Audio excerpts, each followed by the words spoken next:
Gestão de projetos de infraestrutura. Seção 1.1.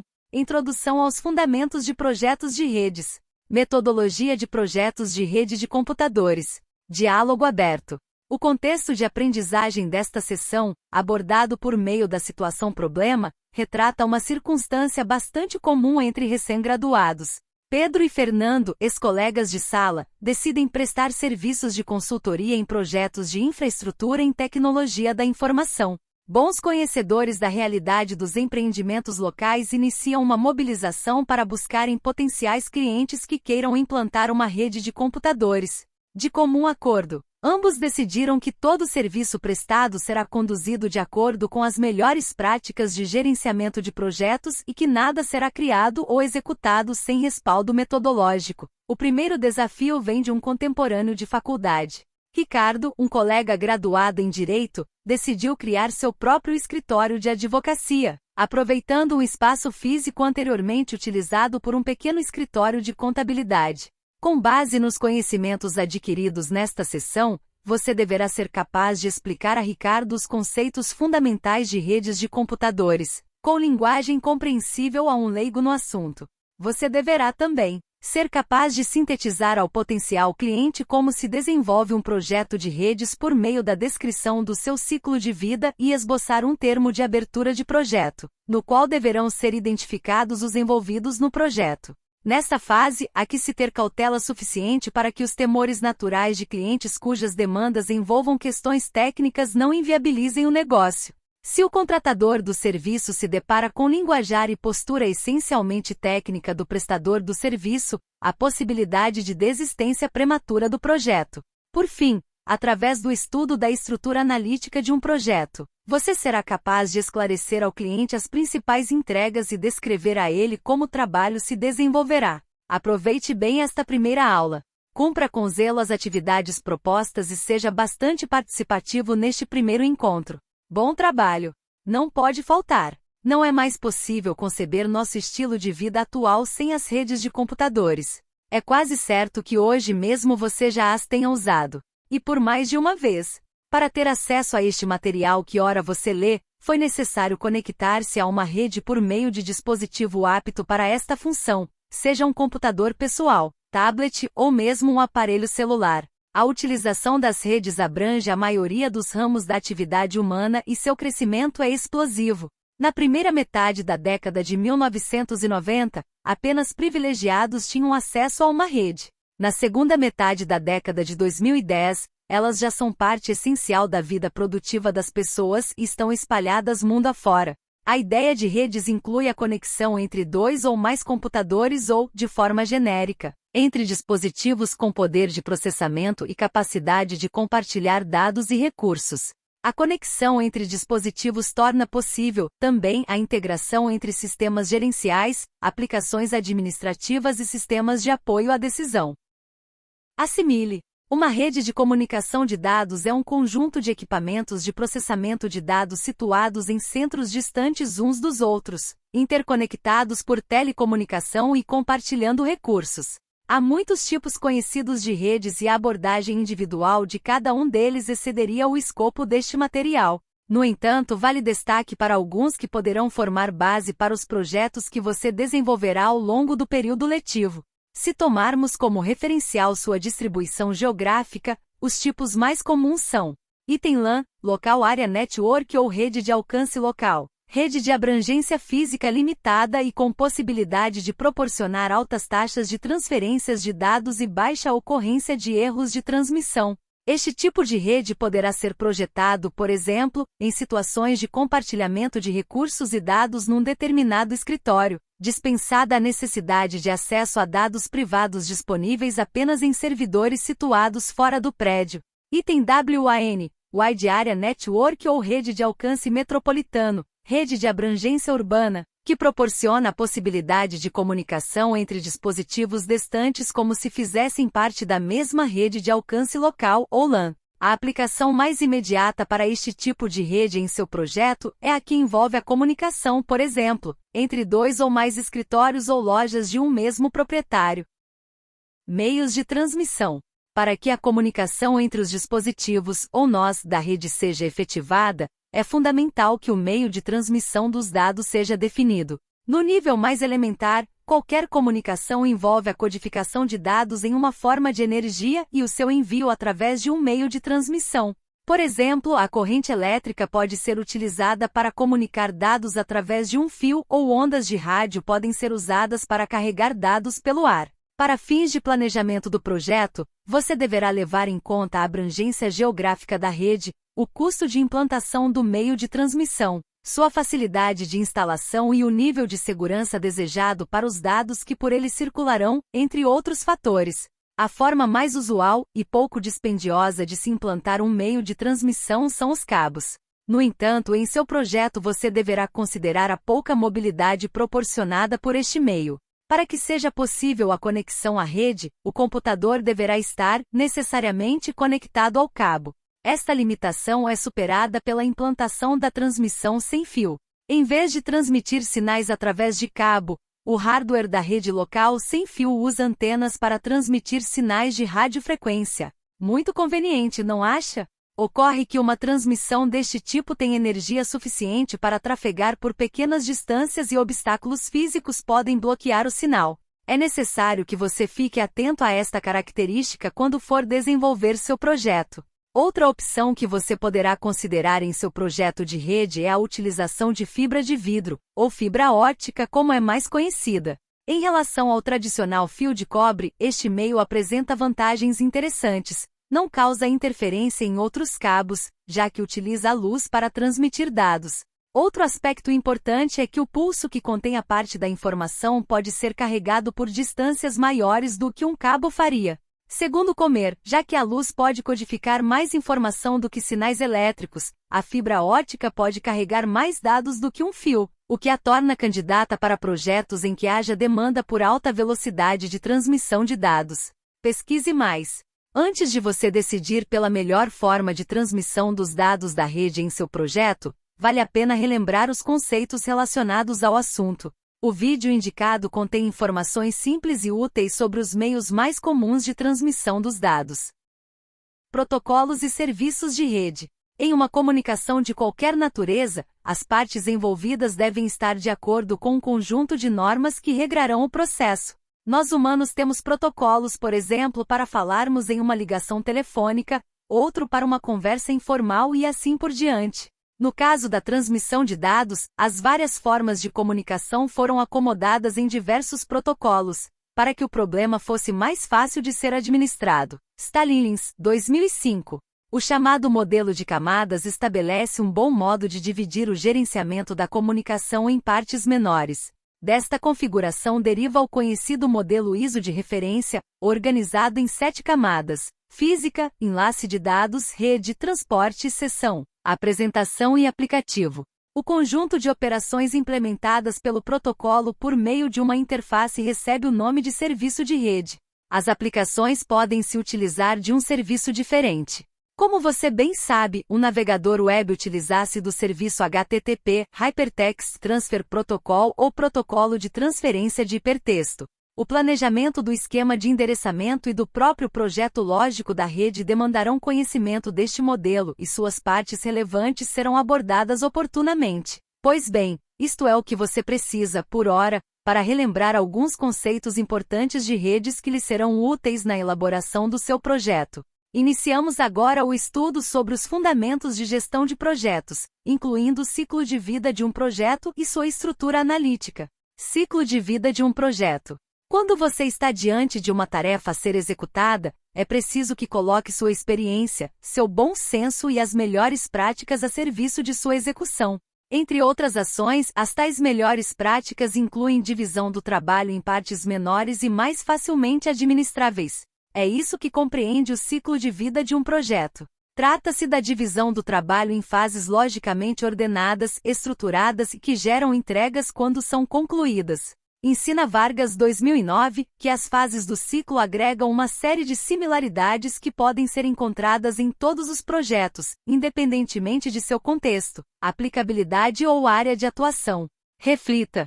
As melhores práticas em gestão de projeto devem ser aplicadas apenas em tarefas corporativas? É possível e necessário gerenciar projetos que não estejam inseridos no âmbito de nossa vida profissional? Durante nossa vida, é comum descobrirmos inúmeras situações fora do âmbito profissional que demandem boa gestão dos recursos, do tempo, que requeira controle dos riscos e da qualidade das entregas intermediárias, tal qual um projeto administrado em uma empresa. A organização de uma festa, de um jogo de futebol entre amigos e de uma viagem são exemplos destas situações. Antes de nos aprofundarmos em suas fases, vale a pena a reflexão sobre o que de fato é um projeto. Apesar dos muitos conceitos publicados, 2 deles servem bem ao propósito de nossas aulas. Projeto é definido como um empreendimento em que recursos humanos, materiais e financeiros são organizados, de uma maneira distinta, para atingir um único escopo de trabalho de uma dada especificação, dentro de limitações de custo e tempo, para obter uma mudança única e benéfica pela entrega de objetivos quantitativos e qualitativos. Molinari, 2004, página 18. De forma mais simplificada, o PMI, Project Management Institute, estabelece que projeto é um conjunto de atividades temporárias, realizadas em grupo, destinadas a produzir um produto, serviço ou resultado únicos. Destes conceitos podemos extrair que o projeto não é um evento corriqueiro ou que faz parte da operação da empresa. Ao contrário, trata-se de uma atividade não repetitiva, que tem início e fim definidos, conta com objetivo bem estabelecido e que segue sequência lógica de eventos. É exatamente a este sequenciamento que damos o nome de fases. As fases de um projeto normalmente são definidas pelo gerente do projeto. Suas denominações e objetivos variam de acordo com alguns elementos do projeto, principalmente o produto ou serviço que se quer gerar. Um projeto inicia-se com uma ideia, ou concepção de algum produto ou serviço a ser gerado. A necessidade de uma mudança em um processo ou a criação de algo novo é o que geralmente dá o pontapé inicial em um projeto. Desta necessidade de mudança nasce um conjunto de ações que visará uma entrega final. É natural que, caso o próprio idealizador ou a equipe em que ele está inserido entenda que o projeto, segundo aquela concepção, não é de execução viável, o trabalho nem chega a ser iniciado. Superada a primeira fase, ocorre a formalização do início do projeto, por meio do termo de abertura do projeto. Este documento é que oficialmente autoriza o início do projeto. Também conhecido de Project Charter, é o documento publicado pelo iniciador ou patrocinador do projeto que autoriza formalmente a sua existência e concede ao gerente de projetos a autoridade para aplicar os recursos organizacionais nas atividades do projeto. PMBOK 2004. Mesmo variando em tamanho e complexidade, o ciclo de vida dos projetos pode ser traduzido em 4 grandes fases: início do projeto, organização e preparação, execução do trabalho e encerramento do projeto. Depois de sua abertura oficial, o projeto avança para a fase de planejamento, na qual são definidos requisitos, escopo, cronograma e partes interessadas. Feitas essas definições, o projeto se encaminha para a execução propriamente dita e para o seu encerramento. Considera-se também que deverão ser aplicadas medições para que seja averiguada a fidelidade das produções em relação ao que foi planejado. A esta providência dá-se o nome de controle. Um termo de abertura deve conter: item título do projeto, item um resumo das condições que definem o projeto, item objetivo ou justificativa do projeto, gerente de projeto designado e nível de autoridade atribuída a ele, item partes interessadas, item descrição do produto ou serviço a ser gerado e item estimativas iniciais de custo. Bastante coisa, não acha? No entanto, o mais importante disso tudo é que o termo de abertura do projeto serve de base para a coleta de requisitos. De certa forma, dos requisitos e dos objetivos derivam o planejamento do escopo do projeto e a identificação dos envolvidos. O escopo de um projeto significa a soma de todas as ações que precisam ser tomadas para que o produto ou serviço seja adequadamente entregue. A experiência do gestor do projeto e as técnicas por ele usadas serão fundamentais no desafio que é definir claramente os produtos ou serviços relacionados aos objetivos do projeto que serão entregues ao cliente. É comum que a declaração de escopo faça o detalhamento dos requisitos citados inicialmente no termo de abertura do projeto, os quais descreverão as características dos deliverables, termo usado para designar os produtos que serão entregues em cada fase do projeto. Entenda o termo como um subproduto gerado pelo projeto. Assimile. Deliverables são qualquer resultado mensurável, tangível e verificável que deve ser produzido para completar o projeto ou parte dele. PMBOK. O gerenciamento do escopo do projeto inclui 5 processos necessários para assegurar que o projeto inclui todo o trabalho requerido para tornar o projeto bem-sucedido. Item coletar os requisitos. Item definir o escopo. Item criar a estrutura analítica do projeto. Item verificar o escopo. Item controlar o escopo. O escopo do produto, não confunda com o escopo do projeto, está relacionado ao conjunto de características e funções que o produto final deve possuir, representado em documentos e desenhos. Essencial para o planejamento do projeto, o documento onde o escopo do projeto é normalmente representado pela estrutura analítica do projeto, EAP ou WBS, Work Breakdown Structure. Por meio da EAP, as entregas parciais são divididas em partes cada vez menores, até que se chegue a unidades de trabalho gerenciáveis, às quais o gerente do projeto pode delegar responsabilidades. Um dos principais objetivos ao se criar uma EAP é a visualização das atividades necessárias ao cumprimento do objetivo do projeto. Reflita. Se a EAP contém unidades de trabalho do projeto, é legítimo afirmar que ele e seus produtos podem ser entendidos pela junção dos elementos da EAP? O que não estiver na EAP fará parte do projeto. De fato, a EAP é entendida como a síntese de todo o trabalho a ser realizado na empreitada e o que nela não estiver contemplado, não fará parte do projeto. Agora que já conhecemos a importância e a função de uma EAP, tomemos como base um projeto de construção de uma bicicleta para exemplificarmos sua aplicação. Não se esqueça, ao desenvolvermos este exemplo, estaremos fazendo referência ao escopo de um produto, não de um projeto. O primeiro nível da EAP, que chamaremos de nível 1, pode ser nomeado de projeto bicicleta. O próximo nível da EAP conterá as grandes partes que compõem o produto, sem a intenção de prever todas as peças que a comporão. Podemos planejar nossa bicicleta com sistema de direção, sistema de propulsão, sistema de rodagem, sistema de frenagem e sistema de tubos. Perceba que o produto bicicleta já foi decomposto em vários subprodutos, aqui designados sistemas. Do jeito que está, nosso EAP não é capaz de transmitir a totalidade de subprodutos, ou deliverables, que juntos formarão o produto final, da mesma forma que não é possível assumir que a simples representação dos sistemas os torne gerenciáveis, aptos a receberem previsão de responsabilidades associadas, custos e prazos. Por isso serão necessárias novas decomposições. Temos a EAP pronta? Certamente não. Ainda é possível decompor o freio, por exemplo, em freio traseiro e freio dianteiro. O sistema de tubos é composto pelo tubo superior, já representado na estrutura, tubo inferior e tubo do selim. O sistema de propulsão conta, além dos pedais, com a corrente, o pedivela e outras peças.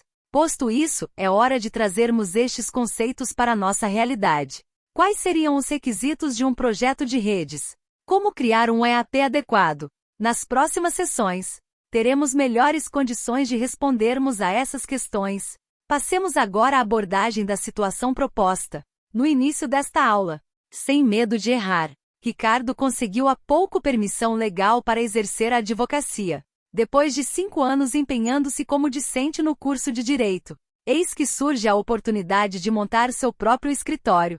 Ele tem ótima bagagem jurídica, mas sabe que isso não bastará para que o escritório funcione, e precisará ainda de infraestrutura de redes, assunto do qual ele não entende. Por coincidência, Ricardo conhecia Pedro e Fernando, 2 amigos contemporâneos de faculdade, que haviam montado uma empresa de prestação de serviço em infraestrutura de redes de computadores. Para fins de resolução da situação, tome o lugar de Pedro e de Fernando e considere fazer o que segue. Você deverá explicar a Ricardo os conceitos fundamentais de redes de computadores, em linguagem compreensível a um leigo no assunto. Evite termos exclusivamente técnicos, e trate a rede como a interligação entre computadores, demais equipamentos do escritório, com a finalidade de fornecer compartilhamento dos recursos e centralização da base de dados. Dê a ele um exemplo que se insira em seu dia a dia, tal como a atualização de um mesmo processo, por vários advogados do escritório. Faça-o visualizar a inconveniência de se manter várias cópias de um mesmo processo em um ambiente de ausência de rede ou não compartilhado. 2. Esclarecida a conceituação que envolve o assunto, é momento de explicar a Ricardo como se desenvolve um projeto. Deixe claro que ele nasce da necessidade de uma mudança. Neste caso, a implantação de uma rede de computadores, e que, passada a fase de concepção, o projeto deverá ser oficialmente reconhecido, por meio do termo de abertura do projeto. Esclareça que este documento conterá, entre outros itens, a justificativa e os objetivos do projeto, bem como a descrição dos requisitos do produto, ou seja, as características que ele deverá incluir, para preencher as necessidades do cliente Ricardo. 3. Por fim, você deverá esboçar a estrutura analítica do projeto e explicar a Ricardo que se trata da previsão, da divisão do produto em partes, que deverão ser entregues em momentos específicos, de acordo com o cronograma que será aprovado pelas partes. Ressalte que aquela EAP deverá ser aprimorada caso o projeto seja aprovado. Esta é a sugestão para a resolução da situação-problema. Para efetivá-la, você deverá apresentar um esboço do termo de abertura do projeto, contendo os principais requisitos do projeto em alto nível, e um esboço da estrutura analítica do projeto. Com esta abordagem, o prestador do serviço poderá esclarecer os principais pontos do projeto e fornecer ao cliente embasamento suficiente para que a proposta seja aceita. Atenção! Adote uma postura clara e objetiva quando explicar ao cliente termos e situações que envolvam aspectos técnicos. Ele só irá concordar com aquilo que entender. Avançando na prática. Projeto de construção de um computador. Como planejá-lo? Descrição da situação-problema. A AB% presta consultoria em gestão de projetos de qualquer natureza. Sob o mote Você Imagina, nós gerenciamos, a empresa se dispõe a assumir o gerenciamento de qualquer projeto que uma organização queira colocar em prática. Vale ressaltar que a AB% não cria o produto, tampouco presta o serviço. Ela apenas gerencia o projeto. Em toda a sua existência, essa empresa conduziu com sucesso vários tipos de projetos, mas agora se depara com um tipo de tarefa que jamais havia assumido: o gerenciamento da construção de um computador. Embora a gestão de um projeto siga uma metodologia definida e apresente um sequenciamento de etapas relativamente genérico, é certo que as fases do ciclo de vida sofram variações conforme particularidades de cada projeto.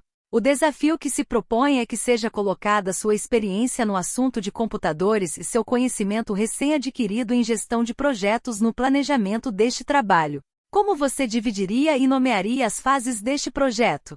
Quais os requisitos necessários para a construção do computador? É possível criar uma estrutura analítica do projeto? Resolução da situação-problema. O início do trabalho se dá pela coleta de informações sobre a construção de um computador. Assumindo o lugar da equipe da AB%, você deverá colocar-se a par da composição de uma máquina e suas principais funções. Desta forma, os requisitos serão mais facilmente compreendidos. Com base nas informações coletadas, você deverá descrever alguns dos principais requisitos do projeto. Em linhas gerais, um computador é composto por uma unidade de processamento, meios de armazenamento de dados, unidades de entrada e saída, e um gabinete. Com isso, será possível gerar uma EAP, com pelo menos 3 níveis. Com isso, um sequenciamento de fases simplificado seria assim descrito: coleta de informações sobre o produto, aquisição dos componentes levantados na fase de requisitos, montagem dos componentes, testes, entrega,